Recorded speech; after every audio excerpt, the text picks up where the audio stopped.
Hi guys, it's Wendy with Ask the Landlady, and I am here real quick today to talk to you about timeshare. And today's talk on it is about big hotel brands and how they're taking over timeshare. So should you trust them? We have Marriott, we have Hilton, we have Disney, all sorts of these well-respected hotel brands that are in the timeshare game. And I'd like to talk about whether or not they are trustworthy in this timeshare industry. So welcome back. I hear all the time, because I wrote this book, Never Buy Timeshare, from timeshare owners. And a lot of them are like, hey, Ask the Landlady Wendy, I love my timeshare. Great. Or I think I'm going to get into it. I have Hilton honors points. I feel like I should be able to trust Hilton, right? They're reputable companies. Surely that's a safe purchase. Completely understandable reaction. Brand trust is real. I do Marriott Bonvoy. It's a great way to rack up points and get free hotel stays. And they've spent billions of dollars and lots of time building a trustworthy, reputable brand as a hotel. But now, today, I'm going to explain why that trusted name means nothing when it comes to timeshare. Nothing. First, let's understand what's happening in the industry right now. According to ARDA, which is the American Resort Development Association, they're kind of the governing agency over timeshares. And according to their 2025 data, major hospitality brands, including Marriott, Hilton Grand Vacations, they've expanded their vacation ownership programs, and they hold about 23% of the global market share of all timeshares. And the timeshare industry is consolidating. The total number of U.S. timeshare resorts have declined by about 5% since pandemic time, since 2020. Older, smaller independent resorts are being shuttered or absorbed, and the survivors are increasingly these big name players. And of the resort operators surveyed in that same ARDA study, the vast majority now belong to networks of 10 or more resorts. This is not a cottage industry anymore of independent vacation properties. It's highly organized, heavily branded, professionally marketed, and dominating by names that you know from those hotel lobbies where you stay around the world. And that sounds reassuring, but I'm here to tell you it is not. The brand halo effect is a well-documented psychological phenomenon. When we trust a brand in one context, we automatically extend that trust to the new context, even when it's a whole different product or a different risk. You trust Marriott to give you a clean hotel room at a fair price. That trust is earned. They've invested enormously in their quality standards and their reputation management across thousands of hotels. But when Marriott sells you a timeshare contract, they're not in the hotel business anymore. They're in a financial products business. They're selling you a multi-decade financial obligation with specific contract terms, fee structures, and exit conditions that have nothing to do with how clean that hotel room is.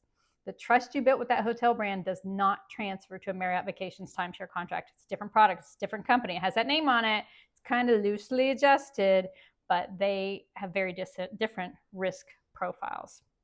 Yet in the sales presentation, the brand is front and center. The resort looks like a luxury Marriott. The salespeople are dressed professionally. Everything says safety, security. You can trust us. We're the Marriott. They're here to lower your guard. So here's the what consolidation like this means for owners. The practical effect on them consolidating into these Hilton Grand Vacations and Disney vacation properties is there's several issues. First, less leverage. When you have a complaint or a dispute, you're dealing with a large corporate entity with dedicated legal teams and compliance departments. You can't just call the resort and complain. You're at Marriott Vacation Club. You have standardized contracts that large corporate entities with teams of lawyers have designed to not let you read and not let you get out of. And that consequently brings us to 3, harder exits. Back when they were smaller companies, you could have a hardship case. You could get out of them. They could take your deeded property and sell it to somebody else. They made their money off you. Great. We'll make it off somebody else. Now they have formal exit programs, but they're designed and administered by the company itself. It has obvious financial interest in keeping you in. So independent exit attorneys will tell you that navigating exits from these major branded programs has become more complex over the years, not less. Fourth, the brand can change. Marriott, Hilton, they can restructure, they can spin that off, they can sell it, they can do whatever. So what happens to your contract and the brand you trust is no longer even affiliated with it. So I want to be fair here. Not everything about major brand timeshare programs is a disaster. The properties are genuinely beautiful. I love staying at them. Go on Red Week and rent them. Don't buy them, rent them from other owners. The amenities are real, they're beautiful.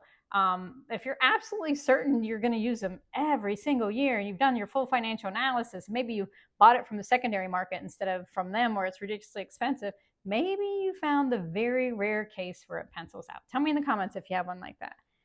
But the number of people who walk into these presentations having done that level of diligence is effectively zero.